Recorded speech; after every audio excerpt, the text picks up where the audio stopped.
was the 1988 bombing of Pan Am Flight 103 over Lockerbie, Scotland, that triggered Libya's isolation and UN sanctions. Libya was blamed for the bomb that killed 270 people. It was one of the most infamous terrorist acts of that decade. To end the sanctions, Gaddafi will pay one of the biggest compensation packages of all time, a total of $10 billion to the victims' families. Of the draft resolution to the UN, he also had to admit responsibility for the actions of his officials. But to his domestic audience, Gaddafi is defiant. He said the money was not an admission of guilt, but just the price Libya had to pay for entry back into the world community. ليبيا من هذه القوائم السوداء الثلاثة مقابلها بندفع كذا وندفع كذا وندفع كذا في 60 دقيقة ما يهمش المليارين ولا هنا ما هيش تعويض ولا حاجة بمقابل الامريكان قالوا هذه ليبيا اللي عملت هذا هنا بدي معروف من الرئيس هذاك الوقت معروف الرئيس اللي هو المجنون ريجن اللي مصاب بداء الزهايمر وفقد عقله لحد الآن تو يمشي على يديه ورجليه وما يعرفش لا But in his denial of responsibility for Lockerbie, Gaddafi has found an unlikely ally in Scotland. Professor Robert Black has campaigned for years to bring the Lockerbie perpetrators to justice. He was instrumental in setting up the trial under Scottish law in The Hague that in January 2001 convicted a Libyan intelligence agent. Yes, it is a betrayal, I feel. But now Professor Black thinks Abdelbasit al-Megrahi was wrongly convicted. And it angers me that although the arrangement itself, the actual practicalities of the trial worked perfectly, it's just that, in my view, the outcome was a wholly and utterly perverse verdict. Professor Black says the main evidence against Megrahi was not only circumstantial, but not credible.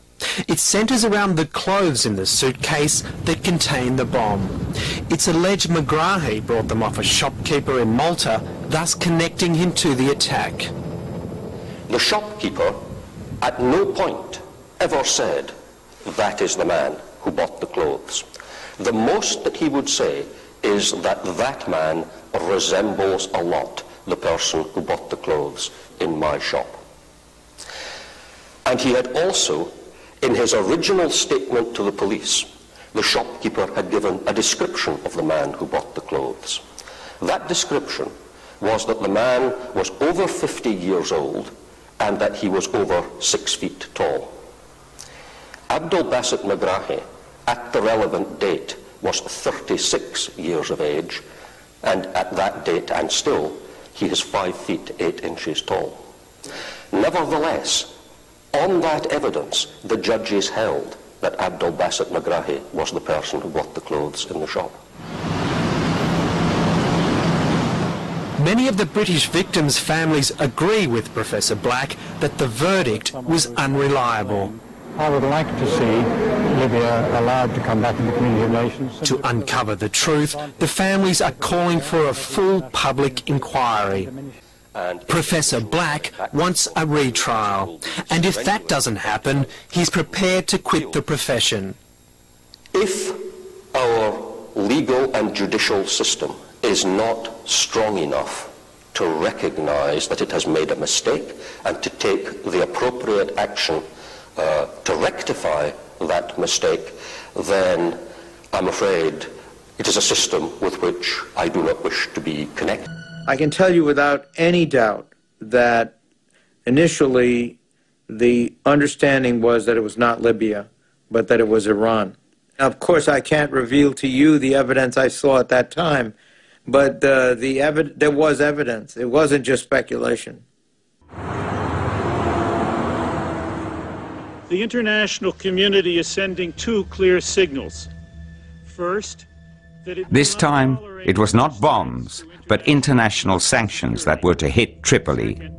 that is prepared to make concerted Libya was required to accept responsibility for the bombings and to turn in the agents responsible.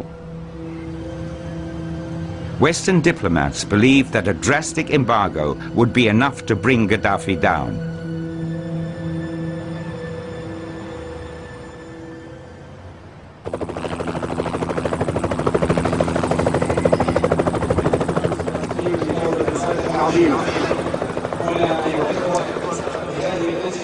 In 1993, Gaddafi celebrated his 24th year in power.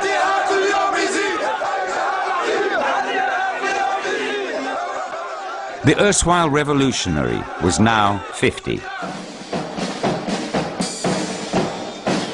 Flanked by the few national leaders who were still willing to be seen with him, he pointed the finger at his old enemies, Britain, America, and France, to explain the position Libya now found itself in.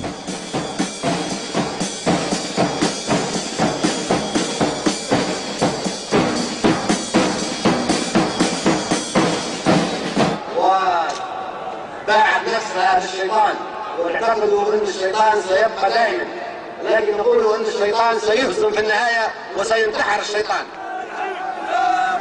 But for now, Gaddafi was the one in danger.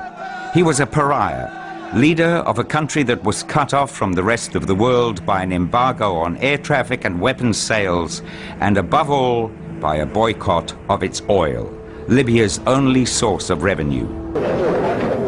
Gaddafi has always denied that Libya was responsible for Lockerbie, but he's desperate to end Libya's isolation. So desperate that he's willing to pay $10 billion US. Even though we paid money for something that we did not commit, we are paying this to buy a license. Libya needs to be admitted into the world stage, to be looked into as a serious partner that people can do business. The West wasn't looking for other trails in the obscure world of terrorist networks and secret services. It had the perfect fall guy in the blustering Colonel Gaddafi.